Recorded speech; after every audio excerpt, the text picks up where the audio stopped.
અંકલેશ્વર તાલુકાના પાનોલી જેડીસીમાં આવેલી જેબી કેમિકલ એન્ડ ફાર્માસ્યુટિકલ કંપનીમાં ફરજ બજાવતા 50 વર્ષીય કર્મચારીનું શંકાસ્પદ સંજોગોમાં મોત નીપજતા એરાયટી વ્યાપી ગઈ.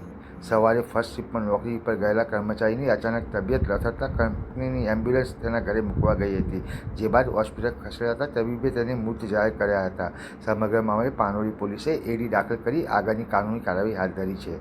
મળતી માહિતી મુજબ છોટા ઉદેપુર જિલ્લાના બોડેલી તાલુકાના નરસિંહપુરા ગામના વતની અને છેલ્લા 25 વર્ષથી સંજાલી ગામના હોળી ચકલા વિસ્તારમાં રહેતા 50 વર્ષીય પ્રવીણભાઈ ઝવેરભાઈ તડવી પાનોલી જેડીસીમાં આવેલી JB chemical and pharmaceutical JB unit કંપનીમાં છેલ્લા 10 વર્ષથી કોન્ટ્રાક્ટ ધોરણે ગાર્ડન વિભાગમાં કામ કરતા હતા. સોમવારે સવારે 6 વાગે તેઓ ફર્સ્ટ શિફ્ટમાં નોકરી પર ગયા હતા. જોકે નોકરી પહોંચ્યા બાદ ટૂંક સમયમાં તેમની તબિયત અચાનક લથડી હતી, જેથી સવારે 7 વાગ્યાના સુમારે કંપનીની એમ્બ્યુલન્સ મારફતે તેમને સંજાલી સ્થિત ઘરે મોકલી આપવામાં આવ્યા હતા.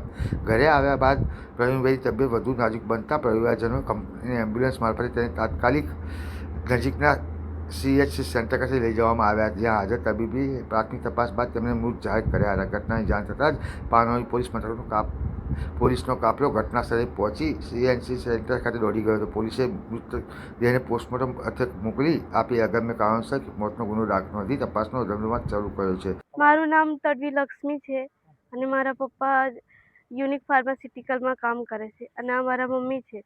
સવારે મારા પપ્પા 6 વાગે ગયા હતા અને 7 વાગતા એમની બોડી આવી. હવે કંપનીની અંદર શું થયું તે અમને નથી ખબર અને અમારી ખાલી એટલી જ માંગ હતી કે કંઈ નહીં, એમને ભલે એવું કીધું કે ઘરે મૂકી જાઓ, પણ એક વખત એમની જવાબદારી હતી કે હોસ્પિટલ લઈ જાય, પણ એ લોકો હોસ્પિટલ નથી લઈ ગયા. હવે ઘરે આવ્યા પછી અમે ઇમરજન્સી કોલ કર્યો, ત્યારે અહીંયાથી એમ્બ્યુલન્સ આવી. તેમની 1 કલાકની અંદર એમ્બ્યુલન્સ આવી ગઈ. પછી જ્યારે અહીંયા ચેક કર્યું ત્યારે એમને એવું કીધું કે આમનું હાર્ટ કામ નહીં કરતું, પછી શ્વાસ એવું વગેરે નહીં લેવાતું. પણ અમારે એવું કહેવું કે જ્યારે કંપનીમાં તેવું થઈ ગયું ત્યારે તરત એમને હોસ્પિટલ લઈ જવું જોઈતું હતું. બસ અમારી એટલી જ માંગ હતી. એ લોકો પેશન્ટની વાત સાંભળીને ઘરે મૂકી ગયા. એક વખત તો હોસ્પિટલ લઈ જવું જોઈએ, બસ એટલી જ અમારે કહેવું છે. કંપનીવાળા એવું કીધું કે એ પેશન્ટ એવું કીધું કે ઘરે મૂકી જાઓ, એટલે એ લોકો ઘરે મૂકી આવ્યા.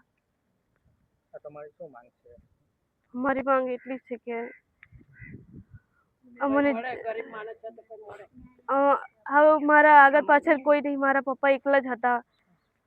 અમારે કંઈ નહીં, અમે 2 જ જણ છે, આગળ પાછળ અમારું કોઈ છે બી નહીં. અમારું જે યોગ્ય વળતર આપે એ ને. મારું નામ તડવી વિષ્ણુભાઈ અરવિંદભાઈ છે. હું સંજાલી ગામનો રહેવાસી છું. મારા કાકા અત્યારે એક્સપાયર થઈ ગયેલ છે. આપણે જેબી ફાર્મા કરીને કંપની છે, પાનોલી જેડીસીમાં ત્યાં જોબ કરે છે. આજે સવારે 6 વાગે નોકરી ગયા હતા. નોકરીમાં એવો બનાવ બન્યો કે અમને તો એકદમ ખ્યાલ નથી. 6 વાગે એન્ટ્રી કરી, પંચિંગ માર્યું. પંચિંગ માર્યા પછી અંદર કંઈ થયું કે અમને ખબર નથી, પણ સીધી ડાયરેક્ટ એમ્બ્યુલન્સ ઘરે લઈને આવતા રહ્યા છે. અમને કોઈ ઇમરજન્સી અમારો કોન્ટેક્ટ નંબર આપેલો છે, પણ અમને કોઈ કોન્ટેક્ટ કરવામાં આવ્યો નથી. ડાયરેક્ટ સીધી બોડી ઘરે લાવ્યા અને ઘરે લાવ્યા પછી એમ્બ્યુલન્સવાળા ભાઈ જતા રહ્યા. જવાબદારી બને છે, પણ એમને કાંઈ રિસ્પોન્સ આપ્યો નથી. ડાયરેક્ટ એમને હોસ્પિટલ લઈ જવું જોઈએ.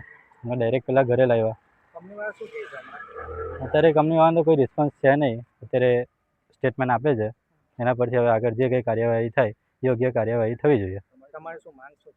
જો બી આપણે મતલબ જે બી યોગ્ય વળતર હોય, મારા કાકી છે ને હવે મારા બેન છે, જેમને યોગ્ય વળતર હોય એ થવું જોઈએ એમ. અમારે એવું કહ્યું કે